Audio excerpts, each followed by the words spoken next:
अजिंक्य तारा पर महत्वपूर्ण चर्चा होगी। वो वहां स्वराज के प्रशासन में एक बहुत ही महत्वपूर्ण बदलाव का फैसला करेंगे और उसके बारे में हर जानकारी अन्नाजी पंत को मिलेगी। हे भगवान, राजकुमार शंभू!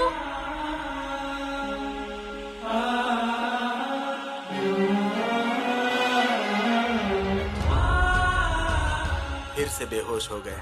यीशु, किसी कारण से मुझे यह आभास होता रहता है कि पिताश्री को अकेला नहीं छोड़ना चाहिए।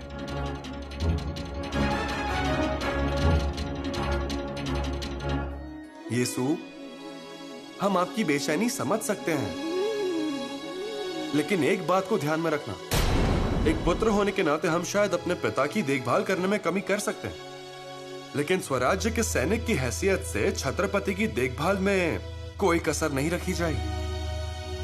युवराज, छत्रपति शिवाजी महाराज की विजय हो! छत्रपति शिवाजी महाराज की विजय हो! छत्रपति शिवाजी महाराज की विजय हो!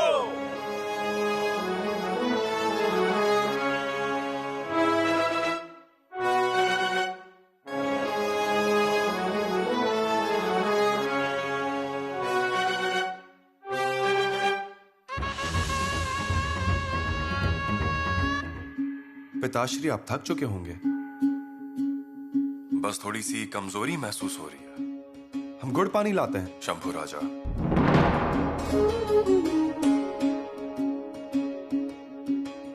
आप हमारी कितनी फिक्र करेंगे? पूरी यात्रा में आप हमारी फिक्र कर रहे थे कि ये लेकर आते हैं, वो लेकर आते हैं। लगातार आपकी जांच जारी थी। हमें बीच में थोड़ा सा पसीना क्या आ गया? आप तो घोड़े पर से उतरकर हमारे पास तुरंत चले आए। पिताश्री, आज आपकी वजह से ही स्वराज्य में खुशहाली फैली है। फिर आपको पसीना आया इसलिए हम घोड़े से उतर आए। इसमें कौन सी बड़ी बात है? शंभू राजा, यहाँ बात बड़प्पन की नहीं है। यहाँ बात है वो हमारे प्रति चिंता की। पिताश्री, यही और ऐसे ही कई विषय पर आपसे खुलकर बात करनी है, खुलकर विचार विमर्श करना है। इसीलिए ही हमने आपको यहाँ हमारे पास बुलाया। कैसा है ना शंभू राजा, रायगढ़ पर हमें फुर्सत ही नहीं मिलती है। पिताश्री, हमें भी आपसे बहुत सारी बातें करनी है। अब हम यहाँ लंबे समय के लिए रहने वाले हैं। हम भी रुकने वाले हैं।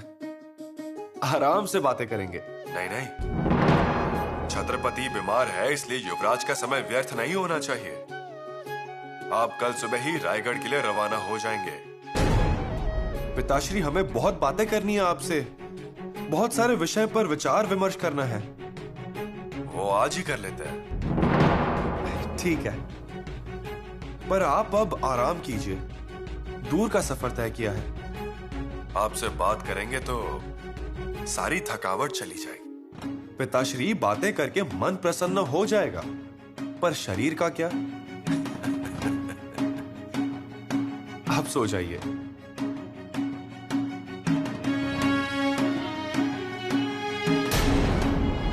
शंभू राजा, आज रात का खाना साथ में खाएंगे। जी पिताश्री।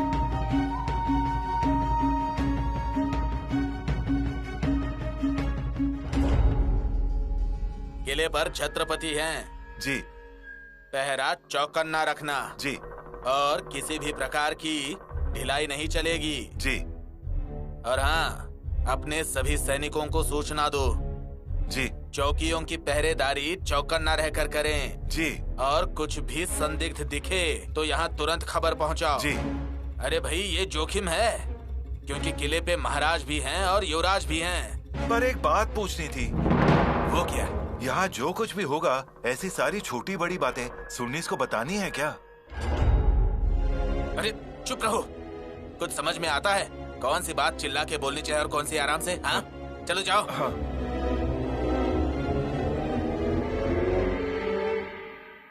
यहाँ की हवा काफी अच्छी है। जी युवराज। वायुमंडल भी काफी अच्छा है। जी जी युवराज। और भूख भी अच्छी लगती है। यहाँ के पानी का स्वाद भी अच्छा है।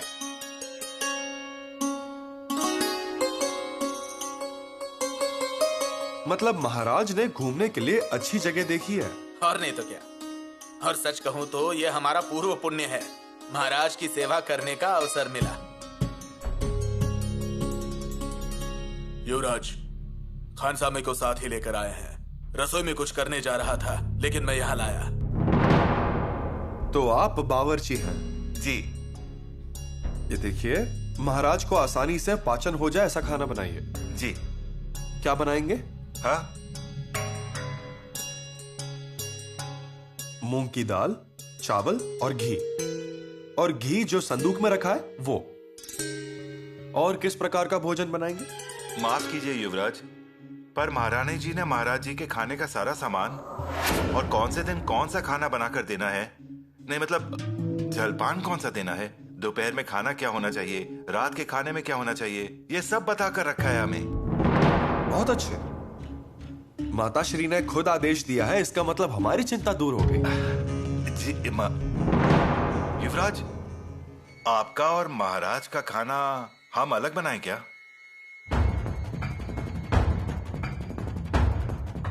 आपके लिए एक सब्जी बनाते हैं, सबसे प्यारी सब्जी और एकदम स्वादिष्ट सब्जी है यहाँ की, आपको बहुत अच्छी लगेगी। बना दूं? आज्ञा दीजिए।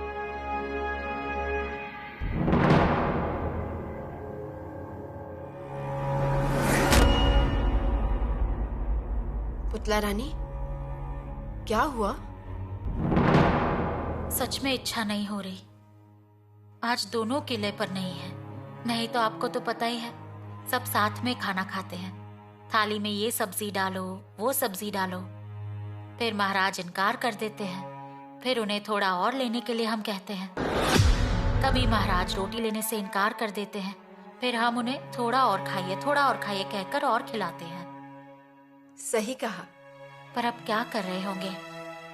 खाना खाया होगा और महाराज और राजकुमार शंभू दोनों बिल्कुल एक जैसे हैं। काम में व्यस्त हो जाते हैं, फिर खाना पीना सब भूल जाते हैं। ये आपने बिल्कुल सही कहा है। और उसमें महाराज की ऐसी प्रकृति। पुतला रानी जी, चिंता मत कीजिए। चिंता नहीं, पर पुतला रानी जी, हम स्वराज्य की महारानी हैं, इसलिए दूर तक देखने की हुनर हम में भी आ गई है, महाराज की वजह से। मतलब महाराज आराम करने के लिए जाने वाले हैं और हम उनके साथ नहीं होंगे। ये बात जब हमें पता चला, तब हमने हमारे रसोइये संतू बाबा को पहले ही किले पर भेज दिया है। इसलिए महाराज के खाने पीने की चिंता मत कीजिए। ये तो बहुत अच्छा हुआ। उन्हें और कुछ बताने की जरूरत ही नहीं। महाराज की पसंद नापसंद उन्हें अच्छे से मालूम है। हे जगदीश्वरा, इसलिए निश्चिंत होकर खाइए। चलिए अब शुरू कीजिए।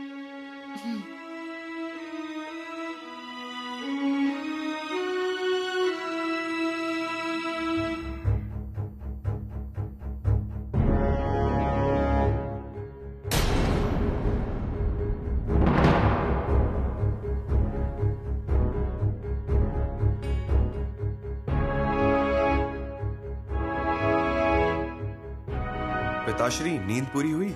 आराम मिला आपको? नींद तो आई ही नहीं। हाँ, पर थोड़ा आराम जरूर मिल गया। पिताश्री, थोड़ा सा सो लेना चाहिए था आपको। हमें कुतुब शाह सोने नहीं दे रहा है। जिन चीजों को हम हाथ में रखकर राजनीति खेल रहे हैं, वो हमें बार बार बोल रहे हैं, जल्दी आ जाइए, जल्दी आ जाइए। पिताश्री, कैसा है दक्षिण का इरादा? उसी विषय पर तो हमें आपसे बात करनी है। पिताश्री, हम बहुत उत्सुक हैं ये दक्षिण के इरादे सुनने के लिए।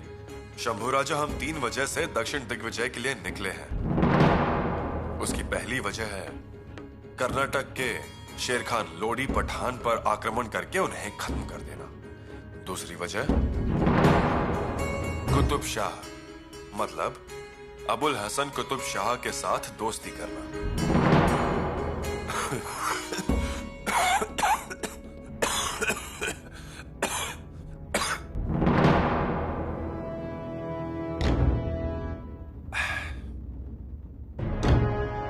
पिताश्री, बाद में बात करते हैं। और तीसरी वजह, दक्षिण देश की सत्ता ये दक्षिण के हाथ में ही रहनी चाहिए।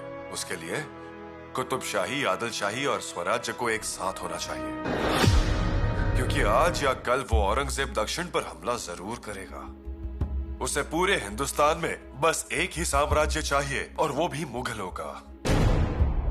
और उसके शक्तिशाली साम्राज्य के सामने हमें खड़े होना होगा, उन्हें हराना होगा। तो दक्षिण में एक साथ बने रहना जरूरी है।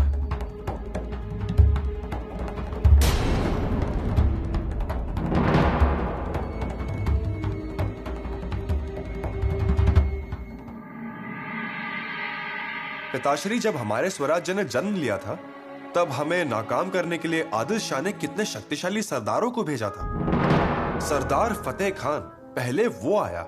जी हाँ, तब हम 18 साल के थे। हम उनसे लड़े, पर सारे सैनिक हमारे साथ थे। बाजी काका पाचल, गोदाजी जगदा, भैरूजी चोर, सर्जेराव जे थे, सभी ने अपनी ओर से पूरी कोशिश की। बाद में अफजल खान, फिर सिद्दी जोहर, फिर रुस्तमी जमा, महलूल खान, इतने सारे शक्तिशाली सरदार आए और हार कर चले गए। और अब आप स्वयं जा रहे हैं, तो आपके लिए गालीचे ही बिछा देंगे वो। उसके लिए दो ही वजह है, सख्त अनुशासन और सख्त नियम। इसीलिए हमारे आम लोग स्वराज्य के लिए महान शक्ति पैदा कर सकते हैं।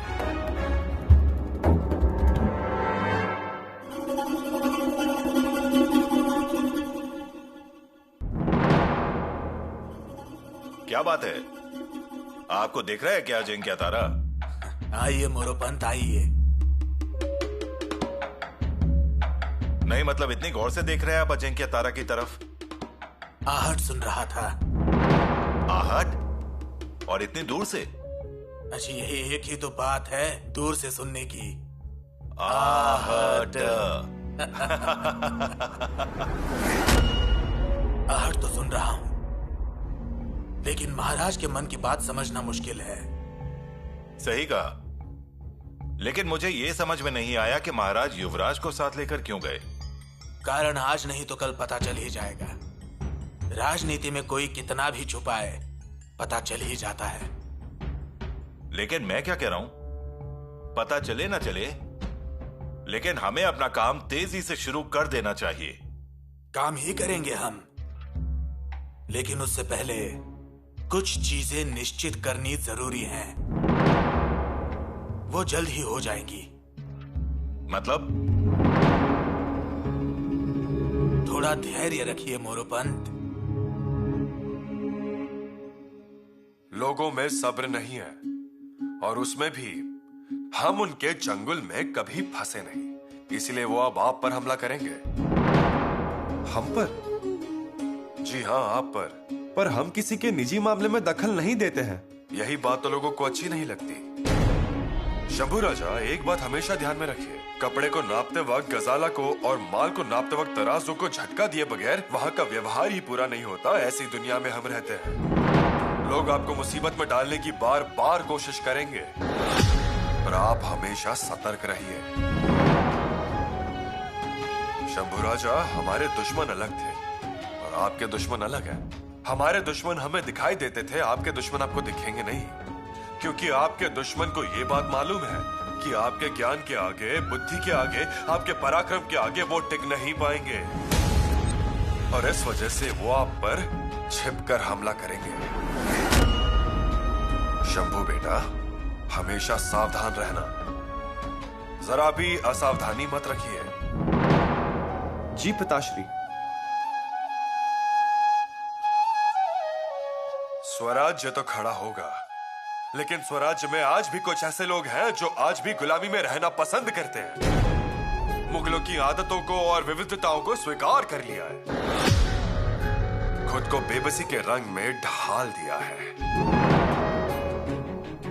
शायद आपको भ्रमित किया जाएगा, लेकिन फिर भी उनकी सींगों का निशाना आपके पेट की ओर होगा, ये ध्यान में रखिए।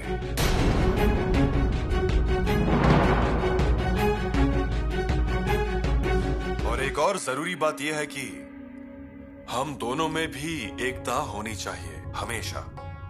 हमारे परिवार में भी संगति होनी चाहिए, नहीं तो हमें बहुत सारी मुसीबतों का सामना करना पड़ेगा। इसीलिए हमारे घर की नींव मजबूत होनी चाहिए, ठीक है? ऐसा कहा जाता है कि दुनिया आपके खिलाफ होगी तो चल जाता है, पर अगर मुल्क आपके खिलाफ है तो ये नहीं चलता। गांव खिलाफ हुआ तो चलेगा, पर घर वाले खिलाफ नहीं होने चाहिए। एक घर अगर पूरी ताकत के साथ मजबूती से हमारे साथ खड़ा रहा तो किसमें इतनी हिम्मत है कि वो हम पर बुरी नजर लगाएं? सच कहा आपने। हमारे घर में परिवार के साथ मंत्री और सरदार भी साथ हैं। उनके साथ अच्छे रिश्ते बनाइए, उनके प्रिय हो जाइए। सैनिकों में तो आप प्रिय हैं ही, वो तो हमें पता है और हमें उसकी चिंता नहीं है। चलिए फिर शंभू राजा, अभी आगे जाने की तैयारी में जुट जाइए।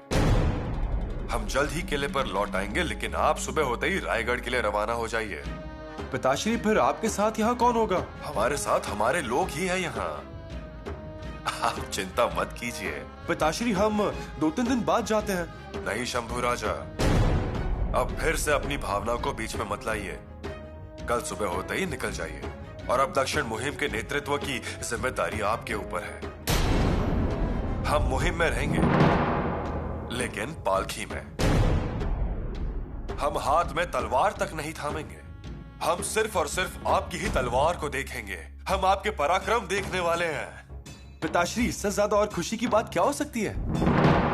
आप हमें लड़ाई करते वक्त देखें, तलवार चलाते वक्त देखें, और जब शत्रु को हराएंगे तब देखें। इससे ज्यादा अच्छी बात क्या? यही तो हमारी इच्छा थी। इस मुहिम का संपूर्ण नेतृत्व हम आप पर सौंप रहे हैं। पिताश्री, हम आपके विश्वास पर खरे उतरेंगे। इस मुहिम का नेतृत्व आपके ऊपर सौंपने की वजह है वो औरंगजेब। आपके ऊपर सौंपी हुई नेतृत्व से हमें उसे सूचित कराना है कि आपके रूप में दूसरा शिवाजी दक्कन में खड़ा हो गया है। इस बात की उसे खबर हो जानी चाहिए, इसीलिए हम ये प्रयास कर रहे हैं।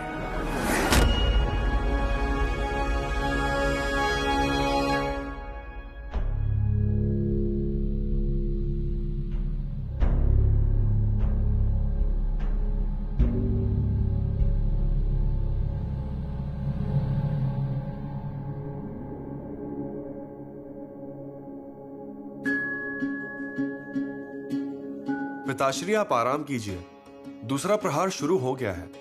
शंभू राजा, हमने दिन और रात को कभी अलग समझा ही नहीं। हाँ, लेकिन थोड़ी सी थकावट हो गई है। लेकिन आपसे बहुत सारी बातें करनी है, आप बैठिए यहाँ। पिताश्री, अब और बातें नहीं, आप आराम कीजिए। शंभू राजा, ऐसा वक्त हमें मिलता नहीं है।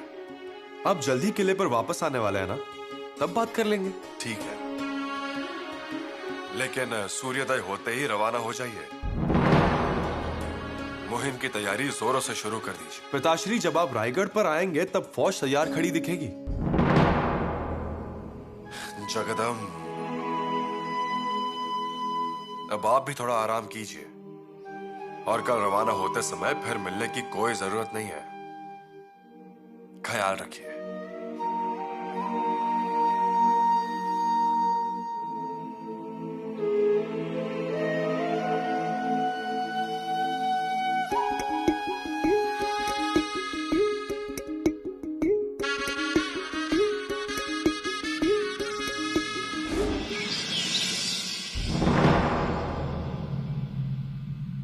हमें निकलना है। जी युवराज, मैं आगे जाता हूँ और रास्ते का मुआयना करता हूँ। फौज की एक टुकड़ी को 10 कदम दूर हमारे पीछे चलने के लिए कह दीजिए। जी युवराज।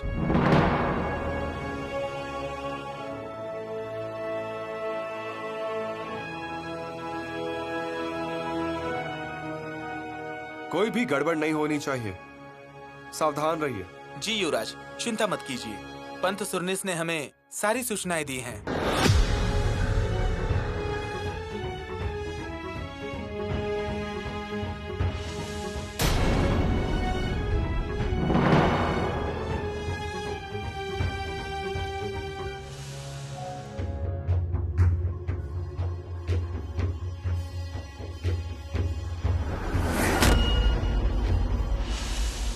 आज ऐसा क्यों हो रहा है? मथुरा में हमें अलविदा करते वक्त महाराज के कदम आगे नहीं बढ़ रहे थे। क्योंकि उस वक्त हम मुसीबत में थे और अब महाराज स्वराज्य में अपने ही किले पर है। फिर भी महाराज को छोड़कर जाने के लिए हमारे कदम आगे क्यों नहीं बढ़ रहे?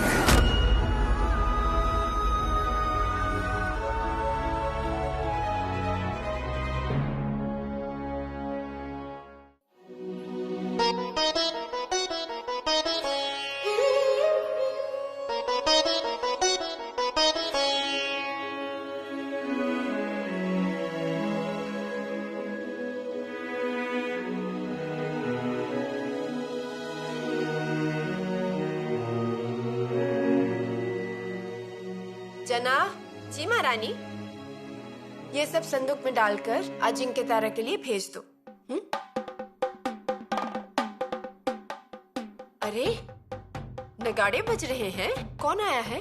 शंभू राजा जी किले पर आ गए हैं। आ भी गए इतनी जल्दी? जी महारानी, जाने की जल्दी, आने की जल्दी। ठीक है, इस शतरंज को संदूक में भरकर रख दो और आज के आज घुड़सवार के साथ अजिंक्य तारा के लिए भेज दो। वहां महाराज का दिल बहल जाएगा।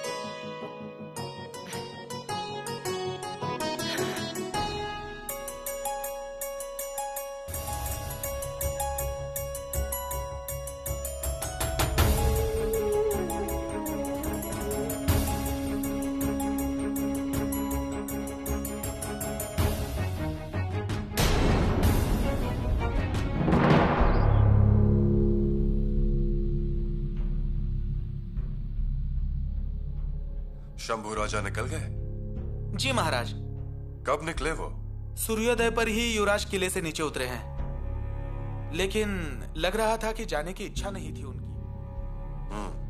बहुत देर तक आपके कमरे के बाहर ही रुके थे, फिर आपके पास आए, आपको बड़ी ध्यान से देखा। जाऊं कि ना जाऊं इसी दुविधा में थे वो। आखिर सूर्योदय हुआ और वो चले गए। बहुत प्रेम करते हैं वो हमसे। जी महाराज। थोड़ा खाना भेज दीजिए और थोड़ा दूध भी भेजना। जी महाराज।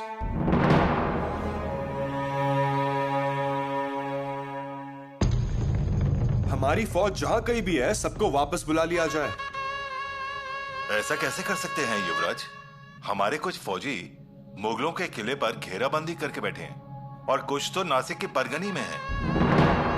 मोरोपंत मुहिम में फंसी हुई फौज नहीं, जो बची हुई फौज है उन्हें वापस बुला लीजिए, ऐसा कह रहे हैं हम। जी जी। इसके अलावा हमारे गांव में जो बारगीर है उन्हें भी बुला लीजिए। जी जी युवराज। नई फौज की अगर भर्ती करनी पड़े तो वो भी कर दीजिए। वो तो हम करेंगे युवराज, लेकिन इतनी जल्दी क्या है? मतलब कारण नहीं पता चला। दक्षिण दिग्विजय। माफ कीजिए युवराज, लेकिन दक्षिण दिग्विजय की तैयारी करने के लिए महाराज स्वस्थ होने चाहिए। उनकी तबीयत सही नहीं है और हम उनके पीठ पीछे कुछ करेंगे तो। हम पर विश्वास नहीं है क्या? विश्वास है युवराज, परंतु महाराज की योजना बनाने में और आपकी योजना बनाने में काफी अंतर है। हाँ, वही कहना चाह रहा था। परंतु फौज को इकट्ठा करने में कितना समय लगता है? परंतु एक बार फौज भर्ती होने के बाद वेतन का और बाकी सारा खर्चा सरकार पर पड़ता है। हाँ, और वो तनाव हमारी तिजोरी पर आता है। ये सब मंजूर है हमें, परंतु हम जो कुछ भी कर रहे हैं वो खुद की मर्जी से नहीं, महाराज के आदेश के अनुसार कर रहे हैं। महाराज ने आदेश दिया है फौज इकट्ठा कीजिए, फौज इकट्ठा कर रहे हैं हम। फिर ठीक है युवराज। और रही बात महाराज की प्रकृति की, तो महाराज की प्रकृति अब अच्छी है, ठीक है? वो बीमारी की वजह से नहीं गए, हवा पानी बदलने के लिए अजिंक्य तारा पर गए हैं और कल रात को ही उन्होंने बहुत सारी बातचीत की हमसे। हाँ, वो हो सकता है, उसमें दो राय नहीं है। अनाजी पंत, जहां मैं कहने वाले बड़े बड़े दुश्मनों ने महाराज के सामने अपनी गर्दन झुका दी, वहां पर बीमारी तो बहुत छोटी बात है। आप चिंता मत कीजिए। ठीक है, पर परंतु मोरोपंत, अब ये परंतु ऐसी सारी बातें मन से निकाल दीजिए। हमारे अनुसार महाराज ज्यादा समय अजिंक्य तारा पर नहीं रहेंगे। किसी भी दिन वो रायगढ़ पर हाजिर हो जाएंगे। इसीलिए महाराज के आदेश की तामील की जाए।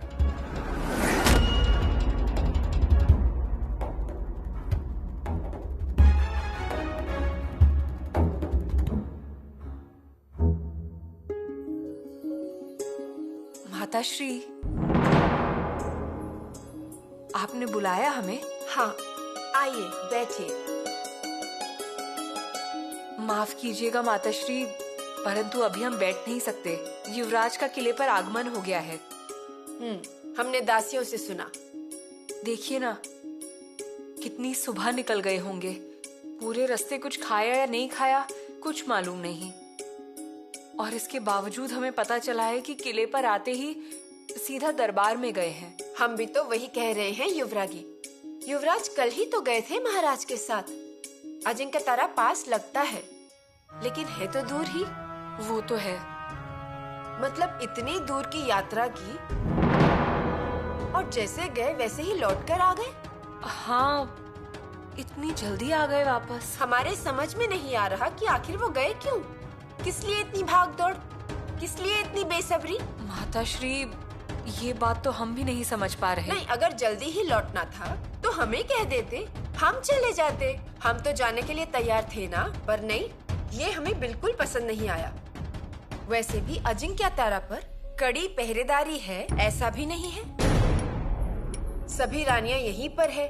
हम में से कोई भी एक चला जाता। मतलब सकवार रानी, सगुना रानी छोटी छोटी चीजों का ध्यान रख सकते थे, है ना?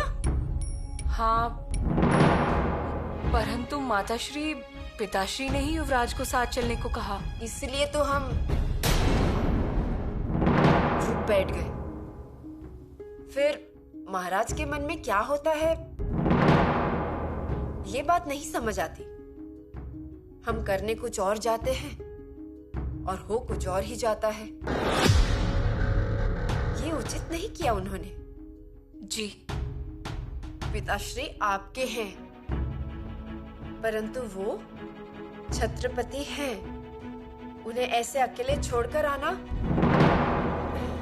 हमें तो बिल्कुल अच्छा नहीं लगा। परंतु माताश्री, किले पर बहुत से भरोसेमंद लोग हैं उनका ध्यान रखने के लिए, और साथ में सुरक्षा भी तो है। हम आपकी बात मानते हैं, पर हम जैसे नजदीक जाकर कुछ बातें पूछ सकते हैं, वैसे वो पूछ सकते हैं क्या? नहीं पूछ सकते तो अंतर तो होगा ना। वो तो है ही, परंतु पिताश्री की प्रकृति अच्छी ही होगी, है ना? और अच्छी होनी भी चाहिए। पर वो लौट कर क्यों आए, ये बात हमें नहीं समझ आ रही है। किले पर ऐसा कौन सा पहाड़ टूट पड़ा था? माताश्री, युवराज जैसे ही हमारे महल में आएंगे हम उन्हें आपके पास भेज देंगे। ठीक है, हम चलते हैं।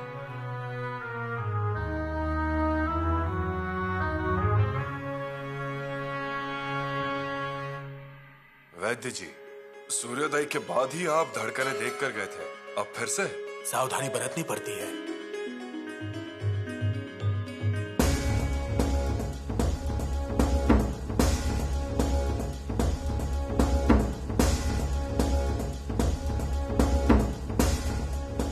खा लीजिए, उसके बाद दवा देता हूं। ठीक है।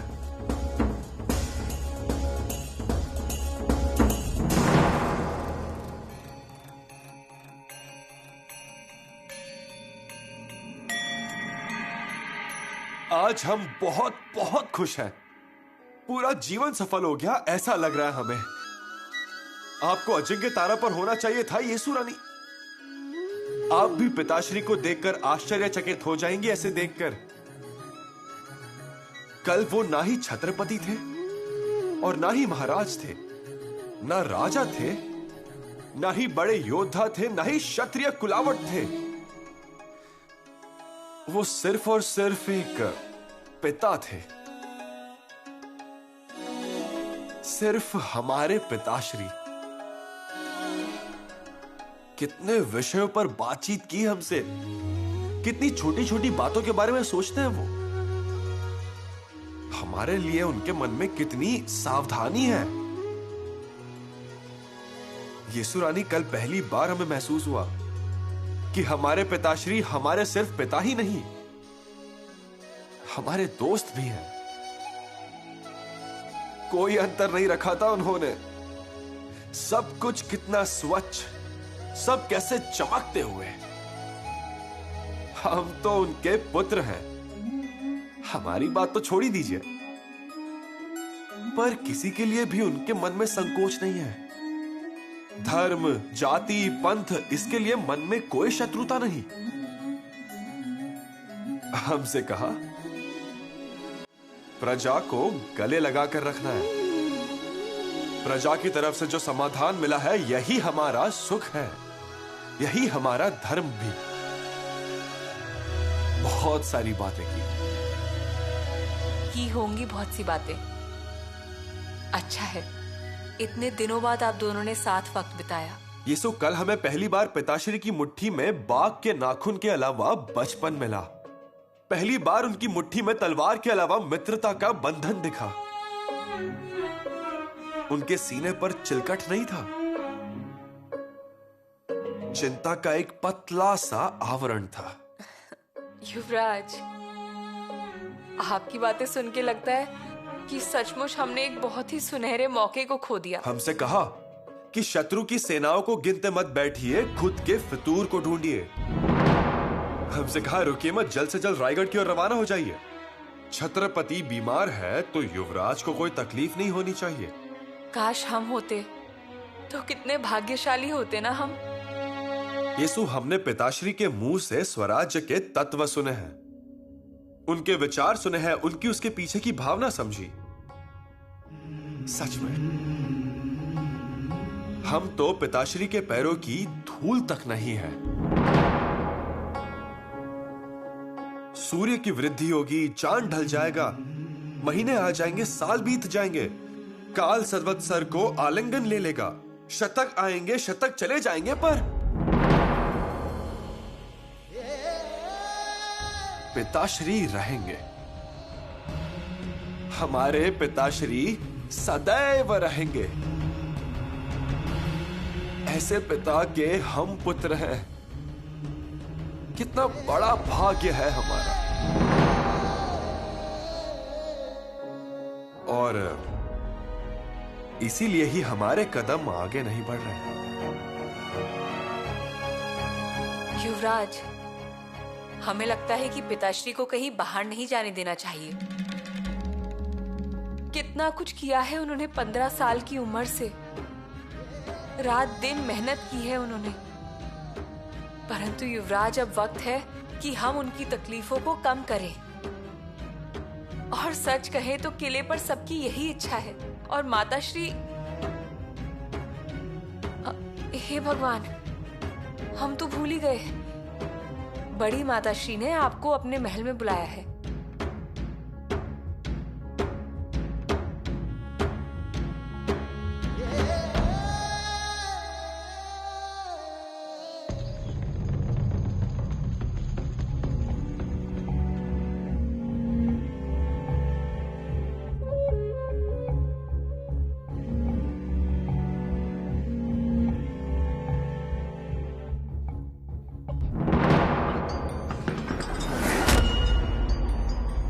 क्या हुआ महाराज? कुछ नहीं, पेट में दर्द हो रहा है। चलिए।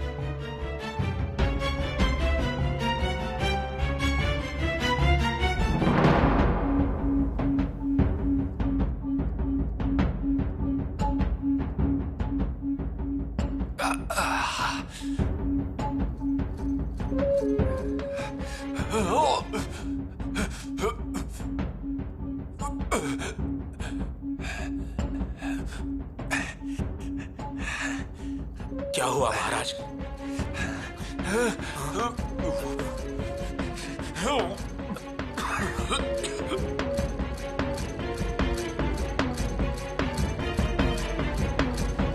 मेरे मन में एक शंका थी, इसलिए आपके पास आया। कैसी शंका? महाराज वहाँ अजिंक्य तारा पे आराम कर रहे हैं और यहाँ युवराज उनके नाम से हमें आदेश दे रहे हैं। कैसा आदेश? फौज खड़ी करने का। अच्छा। ऊपर से किले पर बड़े लोग नहीं हैं। हम्बीर राव कल्याण भिवंडी की तरफ गए हैं। ये साजी कंक नहीं है, आनंद राव अक्काजी नहीं है। मतलब महत्वपूर्ण लोग किले पर नहीं है। इसीलिए आपके पास आया था चर्चा करने के लिए कि करूं भी तो क्या करूं। ऊपर से महाराज का लेखी आदेश नहीं है। सैन्य दल खड़ा करना, युद्ध की तैयारी करना, इन सब से भी जरूरी है महाराज की तबीयत ठीक होना। उन्हें वहीं पर रुक जाना चाहिए था। यहाँ आकर गड़बड़ करने की जरूरत नहीं थी। बिल्कुल सही कहा। ऊपर से महाराज ठीक नहीं है, फौज लेकर जाएंगे भी तो कहाँ, और महाराज की तबीयत बिगड़ भी तो सकती है। माताश्री, आपने बुलाया? हाँ। कोई सेवा? अब महाराज की तबीयत कैसी है? ठीक है। उत्तम। युवराज, आप इतनी जल्दी लौटकर आ गए? पिताश्री ने ही वैसा आदेश दिया था, कहा जाइए। परंतु फिर भी उन्हें समझाकर वहीं पर रहना चाहिए था ना? माताश्री, हम भी वही कह रहे थे। तो पिताश्री ने कहा छत्रपति की प्रकृति ठीक नहीं है, इसलिए काम रुकने नहीं चाहिए। तो हम आ गए। वो अच्छा किया। बाकी किले की व्यवस्था कैसी है? व्यवस्था अच्छी है।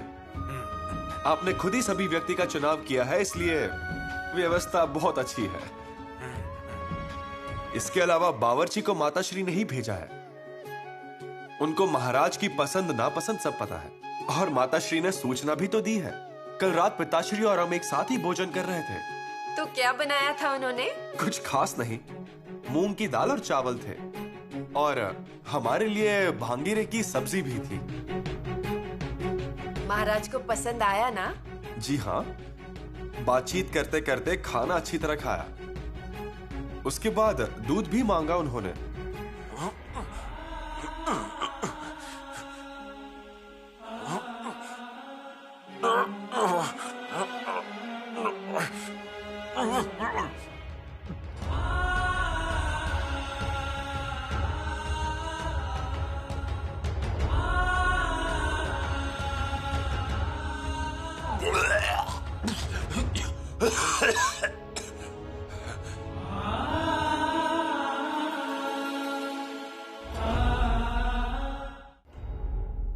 क्या हो रहा है महाराज? पेट में जलन हो रही है। वैद्य जी, बहुत तकलीफ हो रही है। तश्तरी लाओ। जगदम्ब।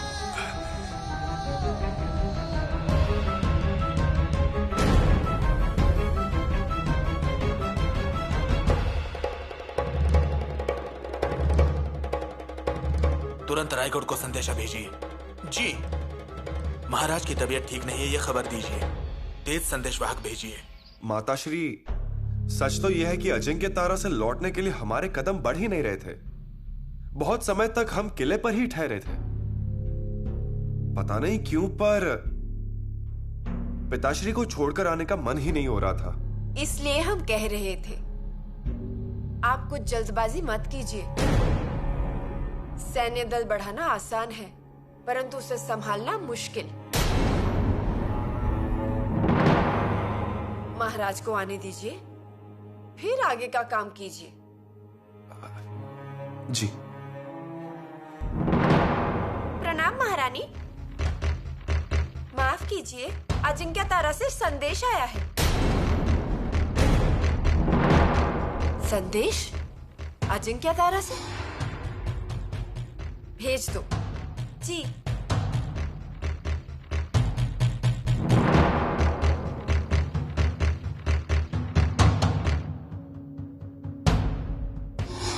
महाराज की तबीयत ठीक नहीं है। राज वैद्य जी ने सभी को जल्दी बुलाया है। सभी को मतलब? अचानक से? महाराज की तबीयत अचानक से ज्यादा बिगड़ी है।